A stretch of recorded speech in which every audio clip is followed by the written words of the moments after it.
All right, everybody. Welcome to the Dad and Buried podcast. It's myself, Mike. That's how I introduce myself sometimes. And my man, Pete. This week, we're talking about what happens when parents get real, whether it's worth it, honesty in parenting. I know you prefer truth in parenting for some reason. There's synonyms. It's got a better truthiness in parenting. If you're new, thank you for joining us. My name is Mike. I go by Dad and Buried online. My on the Instagram, internet. on the internet. The information's super highlight. On Yeah. Instagram, Facebook, and Twitter. Made my bones. Started out on Twitter, and now I'm on Instagram. I think that's a Drake lyric. You're trying to move to the dark web, though. I am trying to move to the dark web, the Silk goal. Road. Yeah, that's the goal. Eventually, crypto, Mike. I spent a lot of my time, and this is an important episode, I think, for us, because I spent a lot of my time talking shit about my kids and talking shit about parenting. But really, I'm a truth teller. You know? You know what? What a great label you've given yourself. I know. Well, you know what? I'm a soothsayer. Mm. I had a friend in college who saw one of those long Are you? millipede or something who decided freshman year in college that they were called soothsayers. They're like a hairy long bug. And I don't know what they're really called, but every time I see one now, I think of it as a fucking soothsayer, even though I know what a real soothsayer is. Isn't that just someone who speaks? It's like a fortune teller. Yeah, but it's okay. It's like it's like somebody who reads tea leaves. It's some bullshit like that. Right. Every culture has some kind of shit like Lady Cleo. Like a bellwether. The woman you call 1-900-CLEO. What was that woman? The psychic hotline? Yeah, Miss Cleo. Yeah. She was a soothsayer and also a con artist. Okay, so let's just back this up for everyone who's joining us for the first time. Beep, you are beep, beep, right? That's good. That's one of Thank mine, you. everybody. So copyright. So you're calling yourself a Truth teller. Truth teller. I speak truth to power, as someone said on the live before we started recording. A new Miss Cleo. You're the Miss Cleo of parenting. Would you say that that's accurate? You know what? That's not for me. It's not a designation really? I would put upon myself. It's so funny because I believe you just gave yourself that moniker. No, but I'm a truth teller. Okay. I'm a maverick. Okay, I watched Top Gun recently. that's Yeah. Top Gun, You know what? so. Maybe Anything more else? of a sundown. What about just not just a guy just trying to write stuff on the internet? Trying to write stuff? I Yeah, think I trying. fucking succeed in writing stuff. Okay. And now I'm on Instagram and I visualize things. Still working on it. Okay. Check out IGTV where I make videos. Do you? We Yeah. don't. We're posting a couple actually. Yeah, I'm going to start posting the podcast episodes there from YouTube That so you could be can good. see how much I'm sweating, which you can probably hear how much I'm sweating Also, right yeah, now. but they could also watch you sweat on YouTube too, which You is know what? Keith Sweat. kind of hot. That's Right? a random reference. Gonna What- make you sweat. How What's many? Keith Sweat? Keith Sweat. He was a R&B artist. Oh, May or may not have been in New Edition. Maybe not. maybe not. Okay, so anyway, I talk shit about my kids. Pete is working on his personality a little bit. He's not online. He doesn't do social media. He's very uncomfortable when we do our lives. Yeah. I'm going to post a poll after this about whether people like Yeah. when we do lives It's horrible. with you. No, people I love should, it. I should not be. People part of want those to lives. know No, a little bit more about Pete.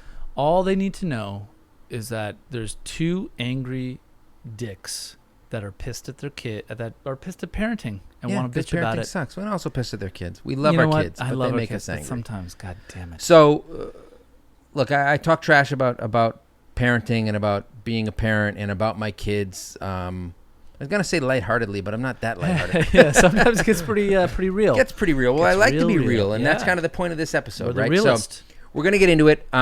Before we do, we just want to remind you there's a lot of ways you can support us. Which the we'd easiest love. ways, which we desperate for your Definitely, validation. The easiest ways are to go to Apple Podcasts. It used to be called iTunes. Now it's called Apple Podcasts, and give us a quick rating, 5 stars, 4 stars, I guess if you want. I mean, you know, a little just review if might you're be into nice. it, if you're into it. You subscribe to the podcast, subscribe and check us out on YouTube where you can comment on individual episodes.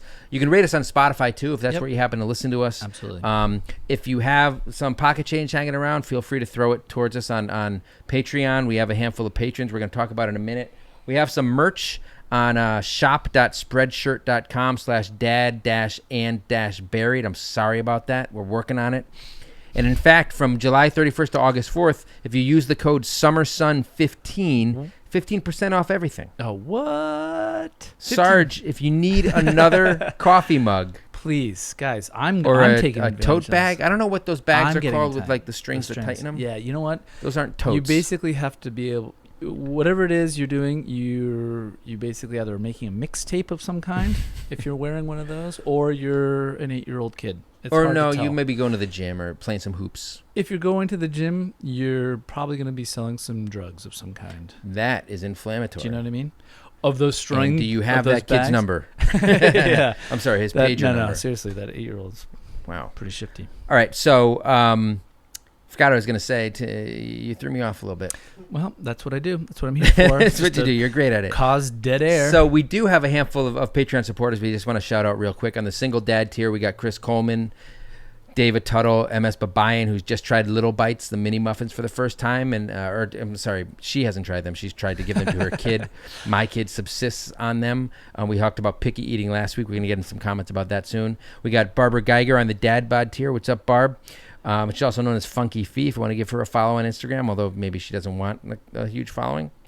Sorry about that. On the father figure tier, Julie McCarthy, my old friend Sarge, one of the most loyal and decorated followers. Paul Opolsky, we got some good comments from him coming up. And on the world's greatest dad tier, we got Mary Williams and Mom Party of Two from the DMV, who apparently, because of the confusion about the regional name DMV, which stands for District of Columbia, Maryland, Virginia, they call it the Registry of Motor Vehicles instead of the Department of Motor Vehicles, God. but everyone calls it the DMV. Yeah. Heather, she shares a name with my wife. I just doxed my wife. I say Ouch. dox all the time. So yeah, look, obviously for us to continue doing this, which we like to do, but it's really sweaty and really taking a toll on my health. I think it's 200 degrees in here. The support we can get from you, whether it's with reviews, Air subscriptions, conditioner, yeah. or We love it. a couple of dollars, that we really appreciate it. Absolutely. And your comments, they really keep us going. Comments, please. That's the ratings, comments, any kind of engagement we'd like. And the to more support we chat get, with this. the less advertisers we need to lean on. We're trying to get some equipment for guests, because I know everybody wants to hear my wife on here, and they probably want to hear your wife too. I know my wife wants to just basically do a podcast with your wife without us. Yeah. We'll talk about that down the line. So anyway, we're going to get into truth and parenting. Before we do, we want to talk about the last 2 episodes, because we haven't been here for a little while. So we did different parenting. So what happens when you and your spouse have different parenting styles? And we got some comments on that. Sarge said he was always secretly happy when Mrs. Sarge, I like how he's embracing. Yeah, this is good. You know what? How she accidentally hurts the kids instead of him. Because I think we talked about how I gave my kid a bloody nose by accident. And he said he doesn't like that because he hates his kids. He likes it because if he did the same thing, he would get shit for it. So it's like the shoe's on the other foot. Little Schadenfreude. You gotta. I mispronounced that. Schadenfreude. Schadenfreude. Schadenfreude. I watched Inglourious Bastards recently. I should know. They don't say that. They don't in say there, that word. That but word they doesn't do come speak German in it. Christoph Waltz Oh is my God. very. Okay. He's like trilingual. Oh, this cake is wonderful. Pretty good, No, almost. no, that it first started part off was good. good. That was good. That I last know. part, Wunderbar. Anyway, Wunderbar. Yeah, pretty call. good. So I agree. I like it when my wife's the one who fucks up. Oh, and it not is. It is. There is definitely some Schadenfreude, but you got to be careful. What do? Do you set a precedent of coming down like, see, No, I told no, you? you hold or on do to that. You hold put it in back? your back pocket. You put it back, and then you just nurse it for the rest of the week. That's what marriage is all about. Exactly. Nursing petty grudges. So Paul Opolsky, he said, one of our patrons, just like Sarge, he said, great point about maintaining a united front in the face of the enemy. My wife and I correct each other's parenting, but only once we're alone. The exception is when I'm really losing it and she tells me to take a walk or leave the room, which is usually a good idea. First of all, I want to say Take a Walk is a great song by one of my favorite bands, Spoon. Everybody go check it out. It's on the Girls Can Tell album, which was their breakout in 1999, I believe. Check it out. Secondly, I agree with him, and I wish my wife would do it privately. She calls me out in front of the kids a lot. It's a major source of tension.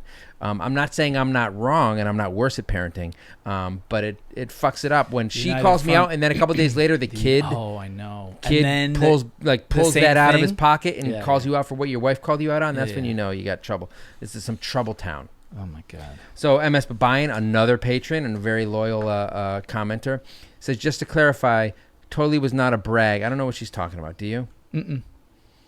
Nope. We didn't do enough preparation for this. Well, she was not bragging about going on vacation. I don't know. MS Babayan, we just blew it. We just choked on it big.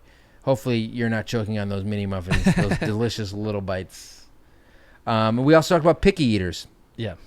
Sarge weighed in again. He said, he was just making fun of how much I sweat, which he's going to enjoy next week or this week well, because it's just. We're going to have time lapse. He said he threw up a little bit in my mouth when he can see the sweat as it pours through my shirt.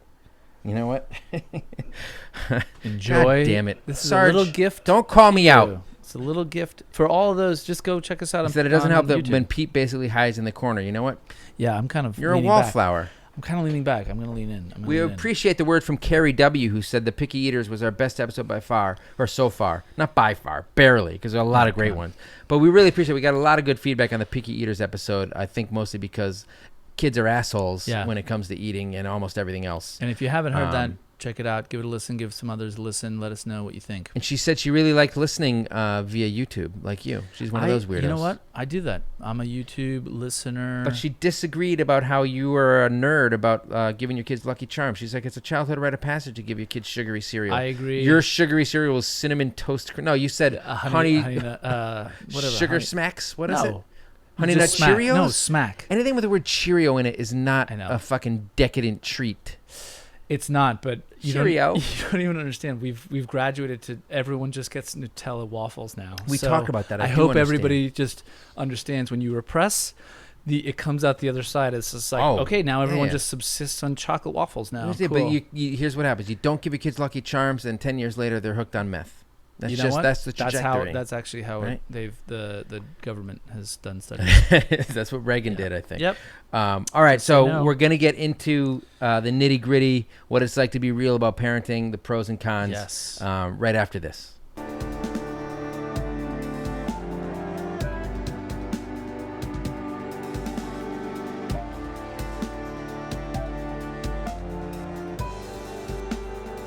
So we're going to get into it today. Venting, talking shit, being honest about how shitty parenting is and the realities of it. Let's get real. What is it good for, parenting? I mean... War. No, I think that's actually what it's good for. Parenting is good for war, yeah. So it's funny. Wars so I at mentioned home, in the intro that a lot of this dovetails really nicely with my entire reason I started blogging. So one of the reasons I started my blog was, it was kind of twofold at the beginning, where a few months before I was having my first kid, I was looking for another outlet where I could write, because I'd been writing and I jumped on the blog train late, but I saw a lot of friends who were having kids and they were kind of disappearing and they were losing their personalities and surrendering to the parenting collective, which is it's definitely a cult.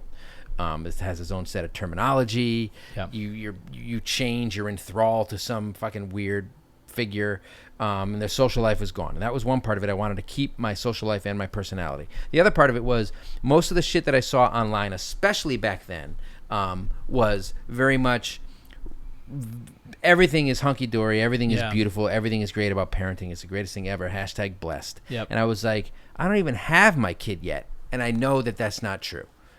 Right? And I was like... This is the origin story. This is the origin story of Dad and Buried. And I'm like, it's bullshit.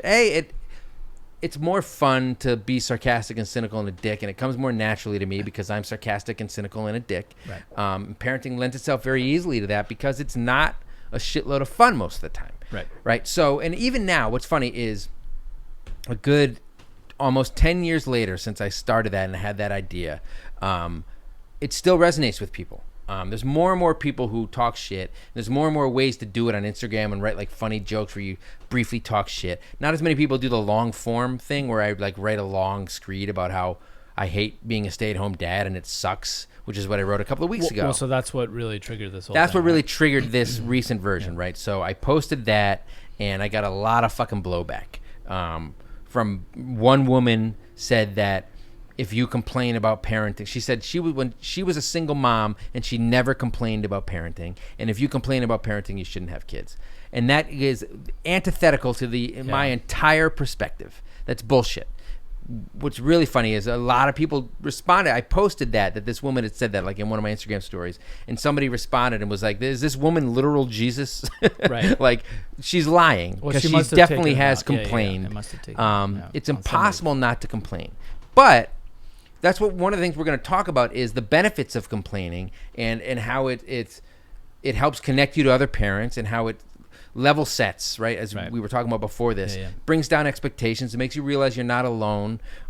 We broke this down in a lot of sections. We got a lot of comments about it. But the fact is, I don't think sugarcoating and lying about it and talking about how easy it is or how great it is does anybody a favor. It's almost like you're trying to trick people into having kids by talking about how amazing it is. That's right. That's right. And I think that's one of the reasons we started this. And in fact, one of the reasons that I was even thinking about doing this is because the one thing that I feel so deeply about is I have 3 children, and it's fucking brutal. Remember at the beginning of this? It's brutal on everybody. We talked about at the beginning of the podcast that we were talking about saying we're not here, we're not experts, we're just here to complain. That's right.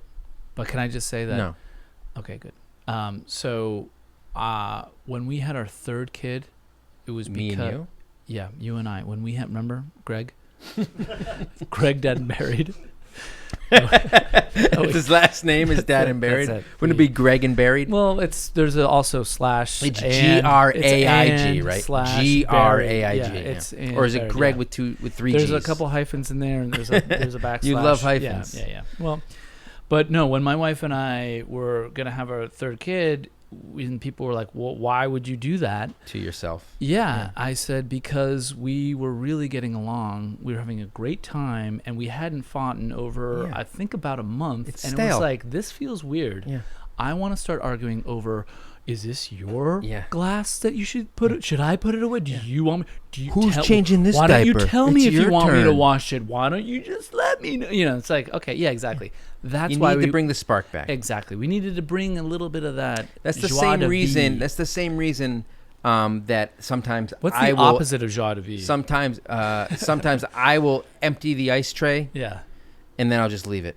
I won't refill it. I'll just leave it next to the sink. I want to bring the spark back to the marriage. You need a little animosity. Yeah. Look at this fucking guy is what I often say when you're talking about your wife. No, look at this fucking guy. Please. My wife is constantly. I call my wife dude sometimes when she says something. I'm like, dude. Right?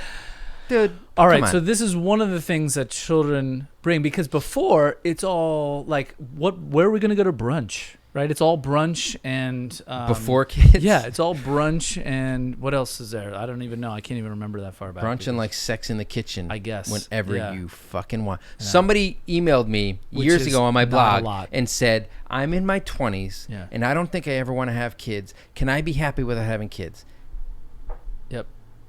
After I stopped laughing for like 45 minutes, I responded to her. I'm like, can you be happy without having kids? Fuck yeah. Yeah. Right? 1,000,000%. My friend, we were at the concert in Prospect Park the other day, Broken Social Scene. Shout out Canada. Is this you're describing your friend group, or I'm describing my friend now. This is not her email. This is me. This is not your friend group. This is I don't have a friend group. Okay, you guys are it. Pete and Nate and this unnamed Canadian. Got it. So we were there and he said, I don't remember. I was probably bitching about being a parent, which is what I do, and he's child free, as they say.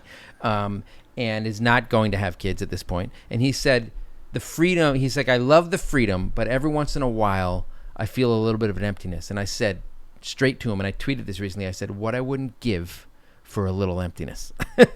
Just to have some space.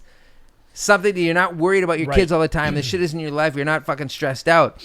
And I don't mean it. I mean, I do mean it. That's a true feeling that I have, where sometimes I wish I didn't have fucking kids, because life is easier without kids. I'm not saying if you don't have kids that you're not missing it. And there's a lot of people that want to have kids that can't. And I mean no disrespect to them. The only people I mean disrespect to are people who call their dogs their kids. We've been through that. We already went through that. Let's bring that back. But on the flip side, I would just say that I think that through all the bitching, there is a lot of like, fuck this, fuck that. But I do think that I get at least a sense of completeness having this crew of people that are now living in my house. Yeah, a lot of them dependent on you. Yeah, a lot of them are not paying any kind of sort of rent or anything. A lot of them, or all of them? Yeah. I mean, look, I don't want to name names, but name names. Okay, there's 2 of them. Greg, fucking freeloader, like father, like son. I guess I'm the father of this scenario. And honestly, Gustavo. So no, but I think part of it is okay. You know, you've decided to have kids with your partner.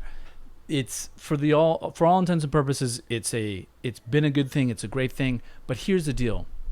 There is 98% of it is hard fucking work. Nonstop. The day-to-day of it is it's work. And shitty. what happens is there's repercussions. So your son is, someone's crying, someone's having a bad day, someone's just asking a shitload of questions, and you're like, and then you're dealing with the other person who's also crying, and you're like, can you just fucking give me one fucking second? You know what my toddler's been up to lately? That's it. That's all you need to do. Here's my toddler. And all we need to do is vent. Daddy, what time is it? 3:17. Why?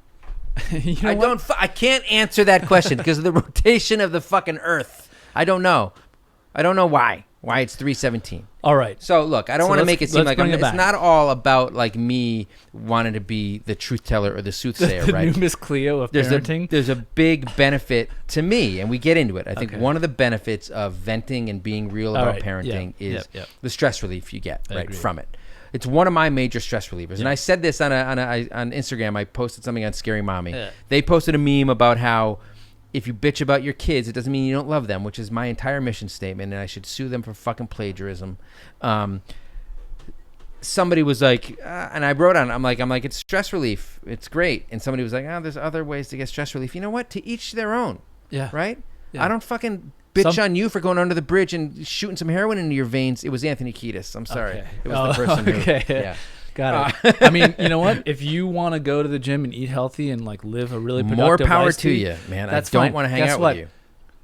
Mike took the blue pill. Yeah, exactly. So exactly. Right. So a lot of people. Troll. So I asked the question. I'm like, what are the pros and cons of venting? Do you prefer parents who tell the truth versus parents who sugarcoat? All this shit, right? Yeah. So one of the major themes was the stress release that comes from it. So Mary Kay Spitfire said, if I can't complain about the reality of parenting, I die from stress overload, which I agree with 100%, totally. Which is so much of what I write is, as they say in your homeland, taking the piss, right? Yeah. I'm just fucking around to get, some relief from the grind of it. It's hard work with these fragile people depending on you at all times and all this shit. It sucks. Also, I will just say it's also really hard to really kind of crush on your kids when you're with your wife or with your spouse, because it's like you're just trying to get. But so what you need is a separate secondary outlet where it's just like, this is hard. Oh, you mean like you can't talk shit about your kids where you're home with them? Yeah, you can't be.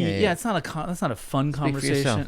yeah. Look at what that guy just. Well, did. It's important to marry somebody who understands that if you're talking shit, you're just talking shit. You don't actually hate your children. Right. And it's a thing I say all the time. The same way that like dads get mad about how they're portrayed on sitcoms and commercials. I'm like, look, I don't care if you call me a babysitter at the park or whatever. If my wife and kids know I love them and think I'm doing a good job, that's fine for me, right? Yep. So Allie Frazier 921 says, I have a group text with 3 other mom friends so that when we have hard days, we can text each other and vent about our a-hole kids with no judgment.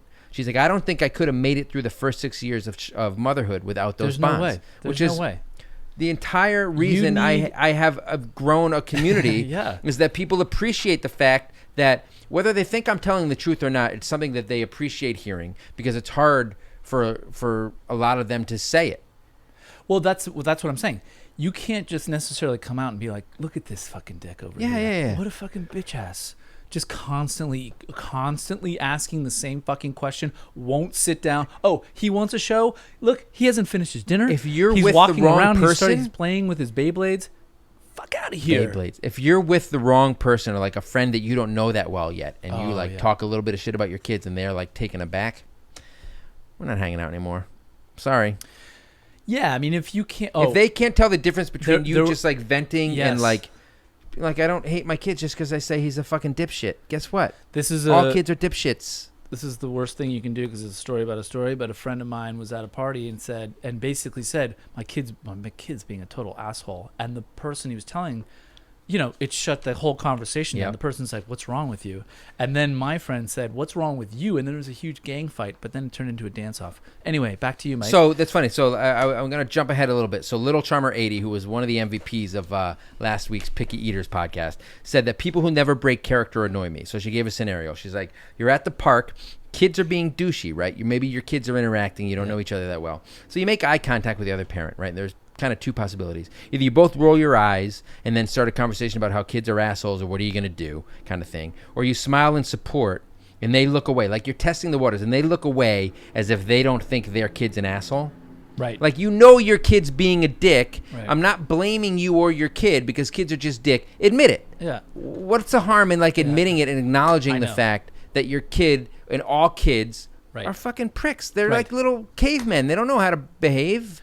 Now there is a we had this on Helicopter Parents a little, or we touched on it, but I didn't really go into it that much. But there's the antithesis to the helicopter parent, which is Well, that's the free range parent. well, not necessarily free range. It's the one where it's your kid's constantly being the dick to the other, but it's like whatever. Like the kid just Right. wants to share the truck and just he grabbed it and you don't have to rush in. The point is as a parent, when your kid is a toddler from 0 to toddler age, even to whatever 8. I mean, that's a fucking decade. They get some free reign. They get a lot of leeway. Well, you're constantly just monitoring everything they do. Every single Always. second, You every have to, or they'll die. The tine. The tine. The Like, tine. the tine's on the fork. Fucking the tine's all mine, all mine. That's a reference for someone. That was absolutely shitty reference. It was good. So, check your kids at the door says you have to vent and complain or else you take it out on the kids and yell at them more. Exactly. I agree with that, except it doesn't affect how much I yell at my I know. kids. I yell about them nonstop anyway. Oh my God. You know what I tried to do? I tried to be super nice to my kids. Like, How'd it hey go? guys, could you... I was just like, fuck this. I And do then that immediately sometimes. went back You went to, Hulk mode? Yeah, I just was You like, fuck hulked out? this. I was like, fuck this, Hulk smash. So, Sarah Lee Contreras, she actually quoted so I've given a couple best man speeches in my life. My dad gave me this quote once, and the quote is, like when you're giving the toast, a wise man once said, a joy shared is twice the joy, or a happiness shared is twice the happiness, and a sadness shared is half as sad. And Sarah Lee Contreras, who's a valuable contributor, said grief shared is grief diminished, which is where she says, like, you vent and you guys can commiserate with each other about, my kids are dicks. Oh, your kids are dicks too. Like, we can all agree. But kids in a are different dicks. way. It's not personal. Wait a second. Your kid will sit and eat but won't sleep. My kid will sleep but won't eat. Exactly. Oh my God. Okay. Wow. So that's the stress release of it, totally. of being able to vent and to have a judgment-free zone, which my Instagram page, if you're looking for one, my Instagram page, my blog, my Twitter, I don't judge anybody for talking shit about their kids.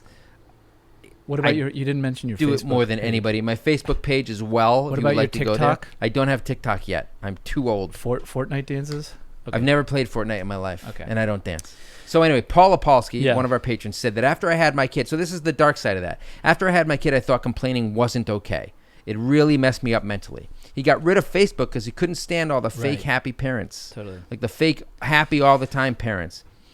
And that's where it's detrimental to hold it in and act like you love it all the time because you think you're supposed to love it all the time because it's a negative thing. You get the stigma if you're the parent who talks shit. I think that's really the most unhealthy thing. Now, social media makes it worse. Yeah, precisely. It's not meant, obviously it's not, the prime directive is not, for that account is not necessarily meant to be like, hey, look at me.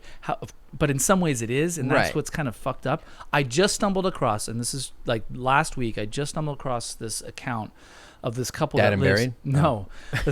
Yeah, My first time Mom seeing and Buried. You got to check it out. It's great. Yeah, some people say she's funnier than me. Well, she is. A load of shit. So they're an Upper West Side couple. I don't even know what their handle is, and it's like the most beautiful couple you've ever seen. And they're super young, and they have this like young family, which I can only they're so young. All of the there's like 4 kids, and they're all under 8. I can only imagine the amount chaos. of like fuck this and fuck that. However, Not online.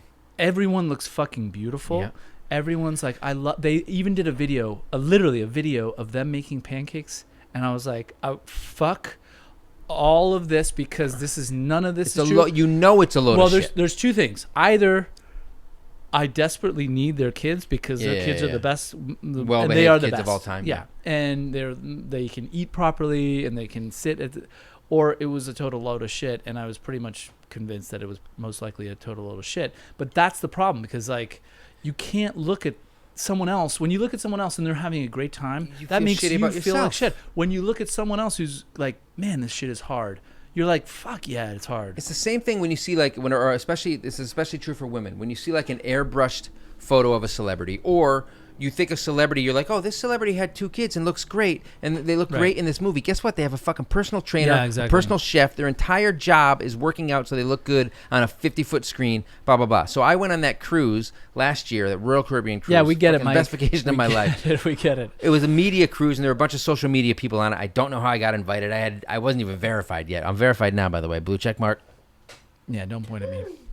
Thanks, Nate. How's your blog doing? So, oh my God, wow, that hurts. Salt in the wound. So there were a couple of Instagram families. Yep. Instagram women with their families who had over 1 million followers. Who were they just the most holy beautiful shit? No. Listen to this. Listen to this.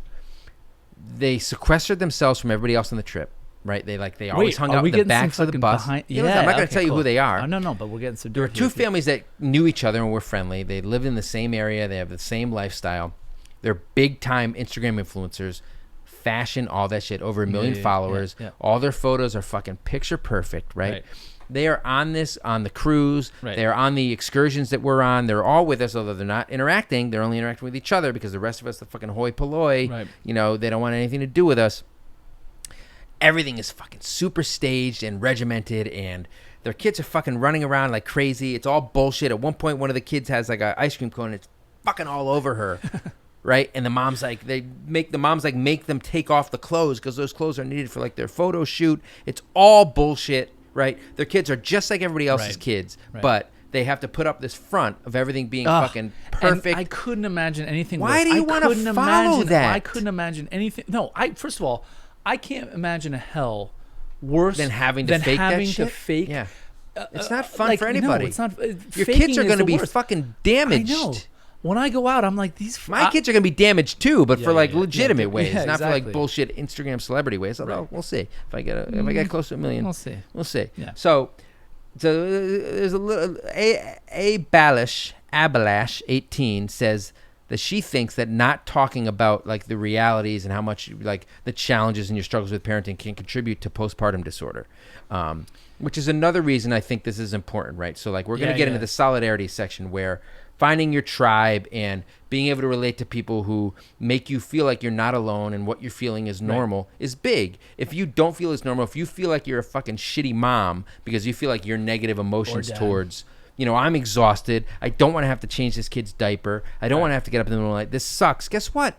It actually does suck. Right? It's amazing to have a kid and you love your kid, but doing that shit and all the grind, especially the baby parts of it at the beginning when you're making that first lifestyle leap, that shit sucks. I've said it before. I've said it again.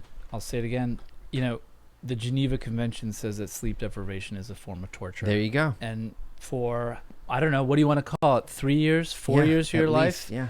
I'm still going through it. And that's with one kid. And then you kind of pile that on. I'm just telling you, like that. This not being able to acknowledge that makes you feel like you're crazy. All right. So here's what you got. You got your wife or your partner who's just given birth. Their bodies are filled with hormones that are like completely changed and all sorts of things. You don't know what's happening. All you know is that 8 months, prior to the baby coming, you absolutely have to paint the molding a certain color. Exactly. Otherwise, this baby's not going to. For some reason, you're not questioning the reason. Survive. No, the baby will not survive. If the wall decal has a fucking bubble in it, this baby's going down. Yeah. So the point is you're dealing with stuff. Mom's dealing with stuff, and then you're just like you're in it for 4 years, and then it's like, oh, you got to have a relationship as well on top of that. Right. Guys, this shit is. You can acknowledge it. Admit it. Right? You don't get to make somebody feel like they're crazy because they can admit parenting is hard. It's literally like the fucking hardest thing in the world to do. So I got a comment from somebody who wanted to remain anonymous. So she said she didn't want to have kids. She told a friend why. She said she was afraid to be a bad mom. She had a couple of tough experiences when she was younger. I think her mom was sick and she had to like take care of teenagers. And she was like, I'm scared I'm going to be a bad mom. And her friend was like, look, I have those feelings too. My kids make me angry. It's totally normal. She's like, I would never have become a mom if my friend hadn't been fucking real with me and told me that shit. It was a radical idea to me that others might yell and be frustrated by their kids. It's a relief to not be alone. Yeah. Right? And that's one of the reasons I do this, not just for me to vent and because I like to write unbelievably hilarious jokes I just can't help it. You're also the Mother Teresa of parenting. I'm the Miss Cleo. Don't get it twisted, right? Right. So, oh hey ya, oh.hey.ah. I don't know if she's like an Outcast fan. Says there's something comforting knowing other people's kids are just as annoying and loony as yours, and that drinking as a coping mechanism is completely acceptable, right? Yeah. So that's another thing I talk about, and a lot of parents do. And a lot of people exaggerate about how much they drink, and even I exaggerated a little bit of how much I drink. Yeah. I'm in my early 40s. Right. Fucking kills me the next day Right. to be hungover and stuff. But, I can handle 8, 9, 10, 11 bourbons. Who can't? Come on. I don't exaggerate about how much I drink. So, again, it's like the solidarity of like, oh, this person feels the same way and handles it the same way. I'm not so alone. Jeannie6 says, I think it's healthy to be realistic. I love my boys, but they're no angels. They bring so much to my life. Again, I don't feel the need, like I understand this. I don't put those disclaimers out on most of my shit, right? Because I'm like, again, as long as my wife and my kids know I love them, I don't feel the need to constantly fucking defend myself, right? Yeah. I'm making jokes. If you can't realize it's a joke, that's your problem. But she's like, I would be a horrible stay-at-home mom. We all thrive when they are in school and daycare, and they're not subjecting me to their constant screaming, arguing, and smart-ass comments. Like, that's why I wrote my post a couple of weeks ago. I'm not my temperament isn't well-suited for being a stay-at-home dad. It doesn't mean I don't love my kids or that I'm not a good dad. Yeah. I'm just not as good at some aspects of it. And in order to help myself be better, I fucking trash my kids every goddamn chance I get.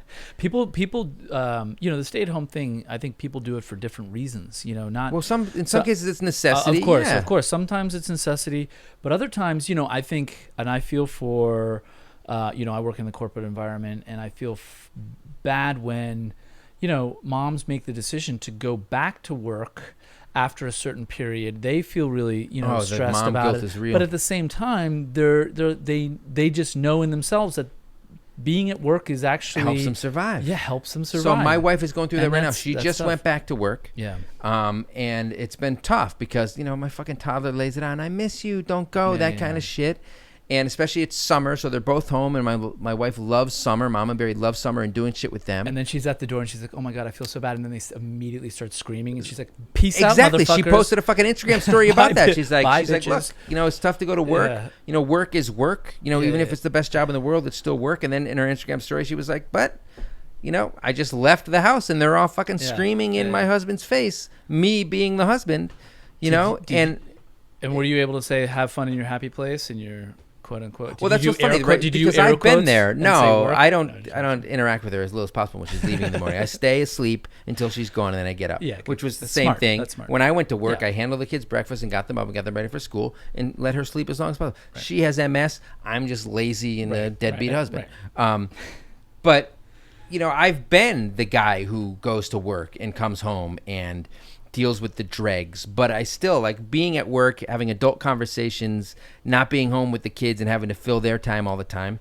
I know what that's like, and it can be a relief. Yeah. And for moms, it may be a little bit harder. We're going to get into that. Who has it harder when it comes to like complaining and who can get away with it better? So the girl who fell from a star is kind of a new follower. She may have been following me for a while, but she started to comment, and she's had some pretty insightful stuff and incisive stuff, where she said, I think a lot of parents have a ton of guilt that they have these normal feelings, so they lash out at those who joke about it to make themselves feel like if I disagree with them, it's like me rejecting the idea that that's how I feel, right? So she's basically saying, she was responding to my Instagram post today where people were giving me shit for admitting that parenting is hard or venting about it and saying complaining is okay. And she's like, these people are so insecure kind of, and they're worried about their own feelings that they're like, if I reject the premise, maybe it makes me feel like a better parent. And I think she's probably right, but that's one of the reasons I do my shit is to let people know this is okay. I don't fucking actually hate my kids. Newsflash.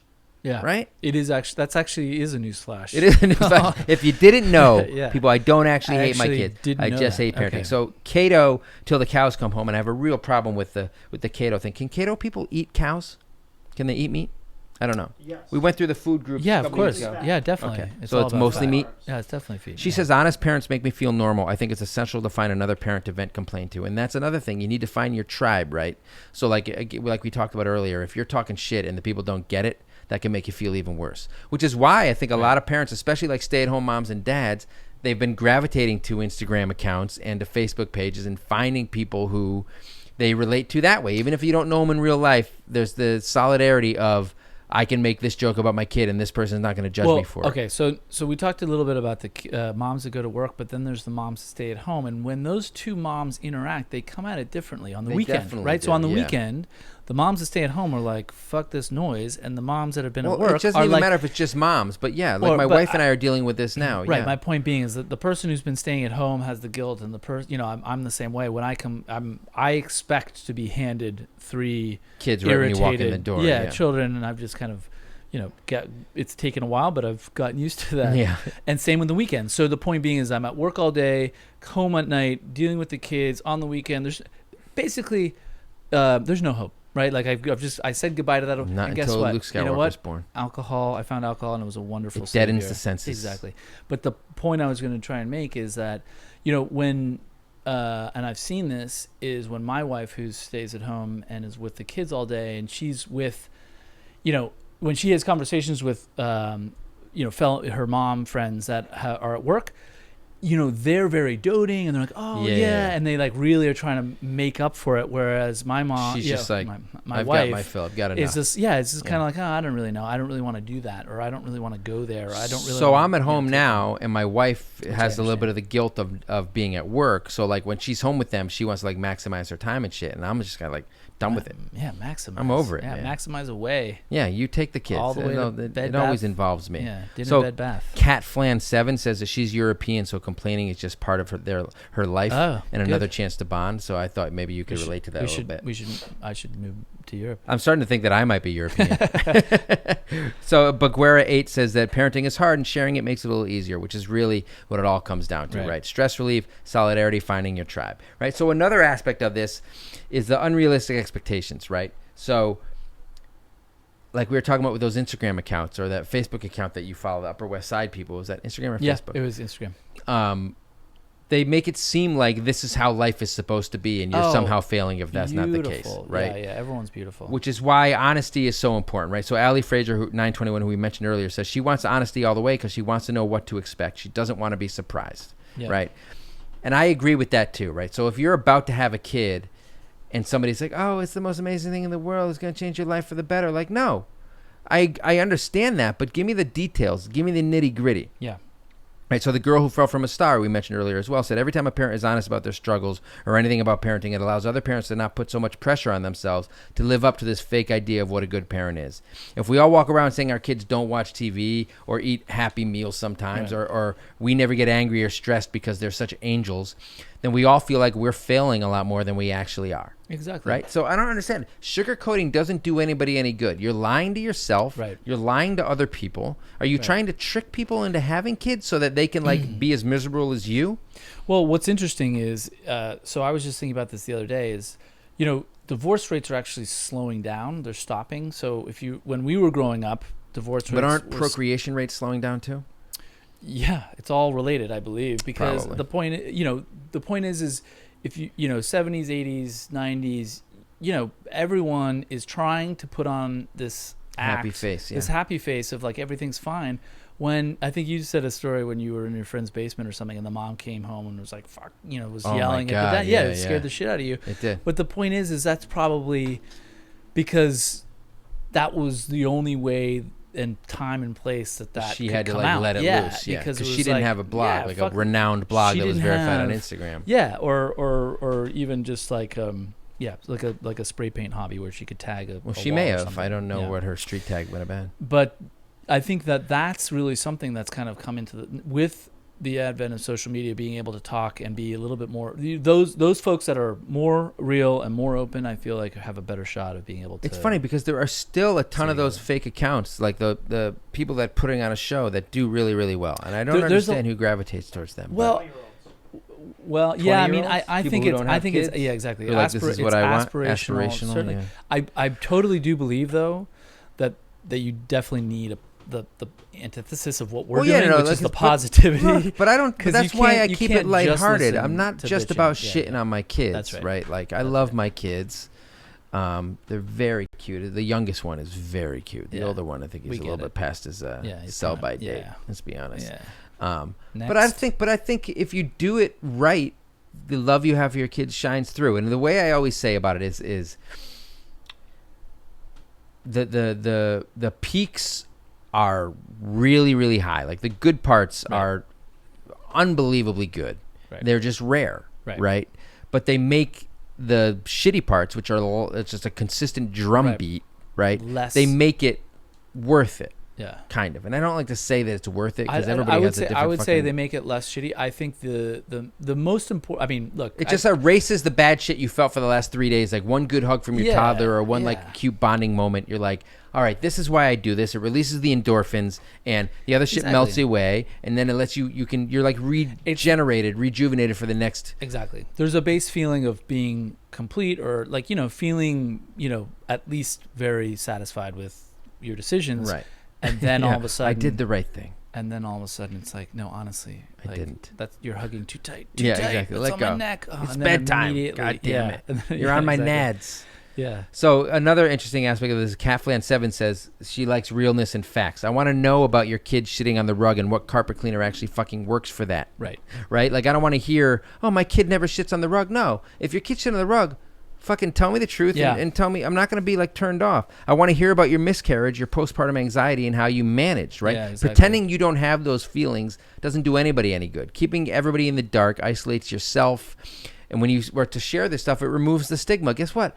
Fucking everybody I know has some fucking form of anxiety or depression or whatever. It's called living in 2019. Yeah. In America, like James Brown. Living in America. You ever seen Rocky IV? Election cycle. Have you seen Rocky IV?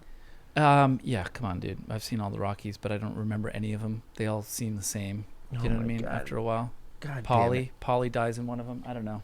He was my favorite character. Paulie's around until fucking Rocky Balboa, I think, even. You know what? I know. I just said that because I wanted to see. Burt Young is a national treasure. He's in old school. All right. So this is the funny part. So I asked people to list the most annoying lies other parents tell them.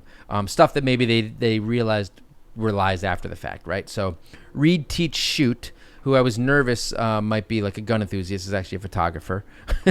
Says, anybody who says parenting is always a fun-filled day of love and wonder is clearly on something, and I want some of it, right? So she's like, obviously, once you have kids, you realize this is all bullshit, which is where we're coming from. Like, we know it's bullshit. Like you said about that couple. We know you're fucking faking it. Yep. California, Arkansas says that she hates when people say sleep when the baby sleeps. Oh, fuck off. Not only is that usually impractical, you need to get some shit done. Exactly. You also want some time alone, and that's your only chance. When the baby's asleep, you want to watch fucking... You know what it's like? Episode of Dark. It's like putting on the oxygen mask on yourself before your kid. That's right. You need self-care in order to care for them. But what they don't tell you is how long you have to wait in between putting on your own mask. They don't. You can wait as long as to the last possible second the kid's gasping. Really stretch it out. And then you end it with, and that's why you don't leave the air conditioning on. Exactly. I mean? That's why you always leave a note. So M. McCoy says she hates when people say cherish every moment. No. Guess what? I'm not going to fucking cherish the moment where a kid shit on the rug, right? The other day, we're still teaching the Hammer to potty train, so he's wearing like underwear around the house. He just fucking pissed all over the floor. Guess what? This isn't going in the fucking scrapbook. Right. Cleaning up his piss off the floor isn't a moment for me to cherish. Right. Yeah, maybe I'll look back and be like, oh, he was really cute as a toddler. That's not the same thing. Allison H. Ryan says, why do parents pretend they know what they're doing all the time? I've never done that. That was the third aspect of my blog. I was always like, well, I'm not an expert. Well, hold on a second. To my kids, I'm an expert. I know no, what but she's talking about parents to other parents. Oh. Nobody knows what they're doing. You're not even going to know for fucking 30 years if what you did worked or didn't. Yeah, exactly. My parents still don't know. I posted a comment on Scary Mom. My parents are still like, he's 42. Let's see how this turns out. Actually, I've had that realization about my parents where I'm like, wait, I don't think they know. Like I actually think they're like making very bad decisions. No one does know, even to this day. Yeah, to this day. So here's a popular one. Oh, hey, who we mentioned earlier, says she hates being told each age is better than the one before. She's like, my kids have been batshit crazy. She said BSC, which I assume meant batshit crazy, at every age so far. And she prefers honesty. Just tell it like it is. In my experience, every age gets worse. It's not so much that it gets worse. It's that the challenges change, right? So when you have a baby, and we get into this a little bit, like a lot of people are angry when somebody says the baby part is the hardest. Some people are angry when they say the baby part is the easiest, right? It's different for everybody. shifting to suddenly not having kids to having a baby is a major lifestyle change. Being sleep deprived, all that shit. But in my opinion, it's not until they have minds of their own, and personalities and stuff that it really gets hard. Yeah. Because you're suddenly dealing with a person, and it's harder to get them to do what you want. When you're just carrying around a baby, 100%. It's inconvenient and stressful for a variety of ways, but you don't have to worry so much about like them drinking too much and like driving. And I'm not even at that stage yet. It's just going to keep getting worse. My favorite phase of like the new parent, we've talked about this, is that like 2-month phase where you're like, we got this. We're the best parents ever. How hard could this possibly be? And every time you think you have a handle on it, the phase shifts. So Danny O. Beach says that when her kid was a baby, she barely slept and had a hard time breastfeeding, was having crazy sweats, and was even having hallucinations that her son was dead. Ugh. She was super emotional. Just the whole childbirth thing fucked her up, right? Yep. She said all her family and friends were like, oh, it's so great in the beginning. All they do is sleep. Fuck you. No, like, no one wants to hear that, right? It's not the same for everybody. Don't lie. All they do is sleep. That's not the case. Well, and then she says lies and pizza pies. I've never heard that. No, have you ever heard that phrase before? Maybe, that was weird. Maybe there is something going on. Lies and pizza pies. But the only thing that I would say is when you do have a newborn, that's the time to go out. Yeah, go to restaurants. When we live in Park Slope, you bring the baby if the baby's going to sleep. Yeah, places and get out. Because when they're a toddler and they want to run around and you can't hold them, that's tough. So Mrs. Sarah Shaw says she hates it when she's told this too shall pass. Yeah, my dad says that to me sometimes. I actually find that to be fairly valuable. If sometimes you're stuck in the middle of something and you're like, at least it's going to end someday. But when you're in it, you're like, fuck you, right? I'm dealing with this shit. Don't tell me that. Right. Amy Langles, I don't know, says she hates the lies about genders. Girls are easier than boys. She wished parents were more blunt. So I don't. We're gonna do it. I can't speak to girls. I don't have girls. Boys. I'm not gonna speak out of turn. Yeah. But I've heard that myself. That like when girls are little, they're easier than boys. Blah blah blah. And then there's a lot of dads who are nervous about girls being teenagers. You know what? Fuck you, dads. That's absolutely that's inaccurate. Exactly. And what it comes down to is personality type. So here's one of my pet peeves. So NM Beck 20 says, no one told me how little sleep I would get forever. The thing that annoyed me is that people always say, like, catch up on sleep or bank your sleep before you have your kid. Don't I'm like, fuck you. Don't tell me that. It's impossible to do. Bank. You don't. That's not how sleep works. I could get 24 hours of sleep yesterday. It's not going to affect me tomorrow, right? No. What you should tell them to do is, hey, you're not going to get any sleep, and you're going to have to fucking keep a kid alive and function on little sleep. So try that. Like, get used to that. That's what you should be doing. Practicing living your life on as little sleep as possible so you can get used to that. Because you're not banking sleep. It's not real. You can't do that. No, well, also at the same time, don't forget that you're with someone who's now carried a baby for 9 months. It's already started. It's beginning. You're the dad, you're with that person. The beginning is starting to happen, and it's already you're just getting a little preview, but you just don't know quite exactly how it's all going to turn out. So Christina and Valentine says, anyone who says they have it easy has tons of family help, the lucky bastards. We went over this a couple of weeks ago. You're absolutely right. Yes. Here. It does make it a lot easier, the free family help. So B.R. Sheehan says, the biggest lie that he or she hates is, I fell in love with my child the moment I laid eyes on him or her.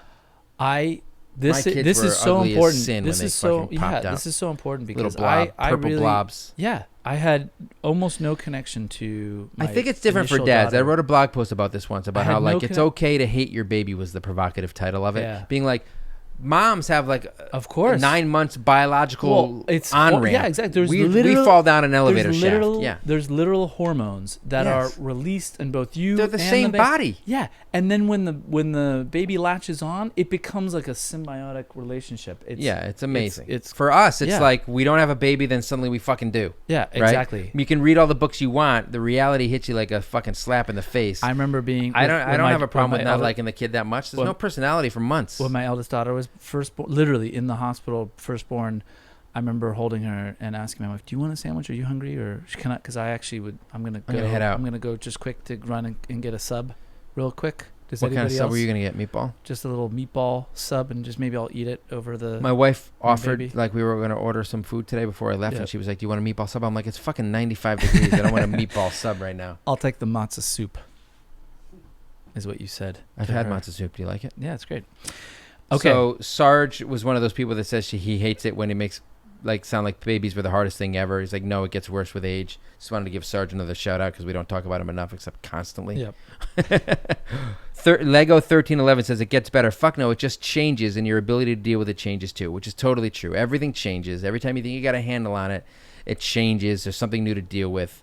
It's just your life, though, right? That's what makes it easier. She says, so your ability to deal with it changes too. Once you have a kid, like I remember being really worried about what it's going to be like when I have a kid. Once you have a kid, you just deal with it. You have no choice. You learn how to cope, right? It's just your life now. Yeah, totally. I mean, I think what it comes down to is, the difference between the dads and the moms, and kind of who has it better, or not who has it better, but rather like who can get away with bitching right, a little bit more easily. Yeah. So I got a bunch of comments like that where a bunch of people were like, so I posted the stay-at-home dad thing, and somebody responded with it. This was an MVP comment. She said, "Mommy Instagram is like, my kids are terrorists, and I wish I could sell them into slavery." And everyone's like, "Ah, ha, ha, that's hilarious." And then she said, when I said stay-at-home parenting is hard and I'm being vulnerable about it, everyone was like, "Go die, you asshole. You asked for it," right?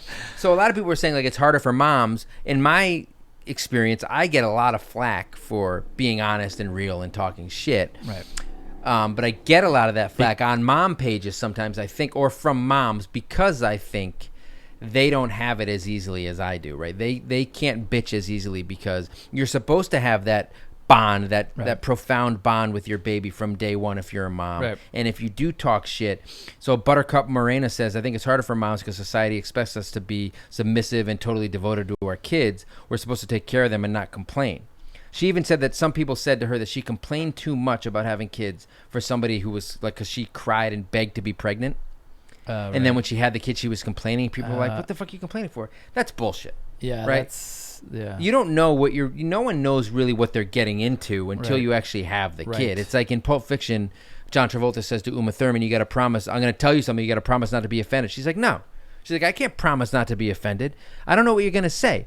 So you might say something to me, and by no fault of my own, I'm offended. That's my natural reaction, right? And you can't get mad at me for being offended, right? So when somebody has a kid, you can be like, oh, I'm going to be the best mom, or this is going to be so easy. And then you have the kid and you realize, oh, shit, I was wrong. This is different than I thought. You can't come down on somebody for that. Man, you are a soothsayer. You just weaved Pulp Fiction right into that story. Well, it's Tarantino time. I haven't seen that new one yet. I hope to see it this weekend. Really So Cheesy Favier says that it's more pressure for moms to sugarcoat it, and it's more socially acceptable for dads to complain, which is, again, where I say I get a lot of shit for complaining. Yeah. Maybe not as much as moms would get. Yeah. There is a lot of parental judgment just in general for everybody. Sarge brings that up. It's like it's hard to be honest because of the judgment of others. Right. I have sort of a thick skin. I do it in character a little bit, even though we were saying in the live before that it's a very thin character there. Very small. But I like fucking with the trolls, and people don't get it. It doesn't bother me for the most part when somebody judges me for my parenting. I know I'm doing a good job, as long as my wife and kids are into it. Right. Everybody has a hard time dealing with the judgment of other parents, especially because of social media. Right. It's just everywhere. You can just compare yourself to everybody, come down on anybody if you don't have your fucking car seat buckled in right. And God forbid you fucking make a joke about wanting to sell your kids into slavery or not liking them. Yeah. I mean, and every once in a while you'll see, some like an infant in someone's lap as they're driving down the highway, and you'd be like, now that's a fucking bad parent. Yeah, right there. There are some clear cases of bad parenting. Yeah, like and you then see like a baby smoking a cigarette, and then you shake your head in disapproval and you go, I can't believe that fucking person even was allowed to have a baby. So Lauren _ Hovkamp not like said, me. And then you turn around and hold on 1 second. Yeah. Shut the fuck up, everybody in this car. Lauren _ Hovkamp says she's a licensed newborn care specialist, so she thought she knew everything. And then she laughed when she had her kid. She was like, guess what? I didn't know shit. Yeah. Like Uma Thurman in Pulp Fiction. Turns out. Through no fault of her own, she couldn't be the difference prepared. is like reading like the book about how to tango and then actually tangoing and like learning. Please tell me you've read a book about how to tango. I have not done What's that. it called? It Takes Two to Tango? It's just an analogy I use all the time. The tango analogy? Reading a book about tango yeah, analogy? that my family loves. They love when I use that analogy. I bet they do. I didn't like it at all. Well, that's a good thing that you're not in my family yet. So I'm just going to let it sit out there that I said yet. All right. Well, look, obviously, I think I've, again, lost a good 10 pounds.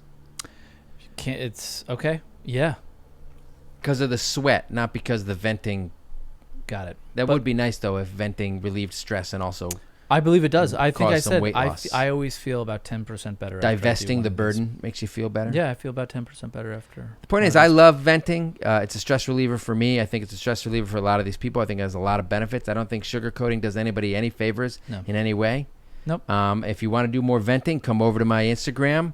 Or go to comment on YouTube. We'd love to hear. We'd love Give me to get some the comments conversation. on this. Yeah, the YouTube on this episode. Give us some reviews. You can vent about the podcast. You can tell us that we blew it. Yep. We totally missed the following. Give us 5 stars and then say that we blew it. And then just DM Mike. I did want to ask Nate really quick. Does venting about parenting, hearing all this shit, you don't have kids, does it turn you off? Does it scare you about having kids? No. I think, I mentioned it a little bit earlier. I think if it was 10 years ago in my life, maybe. When you were like 20? Yeah. But when you're 20, you don't know what you're going to be like at 30 or even at 40. Sure, but you don't know much of anything at all. That's 20. fucking true. Yeah. You don't know shit compared to us, right? We're 10 years older than this guy. This bit is good because Nate obviously doesn't have a microphone, so it's probably almost impossible for most people to hear. Well, maybe what if he's saying. fucking somebody would go to Patreon, we could get Nate a microphone. That would be amazing. So if you want to hear more from Pete, go to Patreon. But if you just want to vent about us, hit us up with the comments and the reviews on iTunes and Spotify and YouTube. Spread the word. I think we're going to take a 7 or 8 month hiatus until it's December or so because I'm literally dying for the third week in a row. The hottest. That's a joke. It can It possibly is a joke. We'll be back next week. Yeah. We don't know the topic yet. So if you have topic suggestions, Facebook group or hit me up. I got a million different ways to be. This podcast is about you, not about us. We're just the Miss Cleo of the soothsayers. Parenting. That's right. Thanks for joining. Thanks for listening. We hope we made the whole parenting thing a little bit easier for you. Sorry again about how much I'm sweating. You can literally hear it, I think, through the microphone. Yeah. It's on my nose. Okay. We'll catch you next week, guys. Have a good one.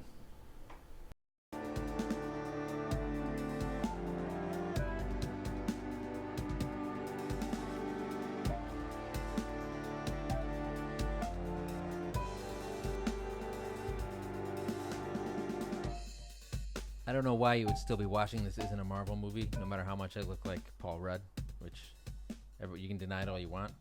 It's there in the eyes, I think. I'm young looking like him. If you enjoyed the podcast, which you obviously did or you wouldn't be listening still, sign up on iTunes, Spotify, wherever you want to listen to. Comment here on YouTube, subscribe, hit that like button. We want to hear from you. Comments, questions, dirty jokes, money, all the money you can give us. We'd love it all. Catch you next time.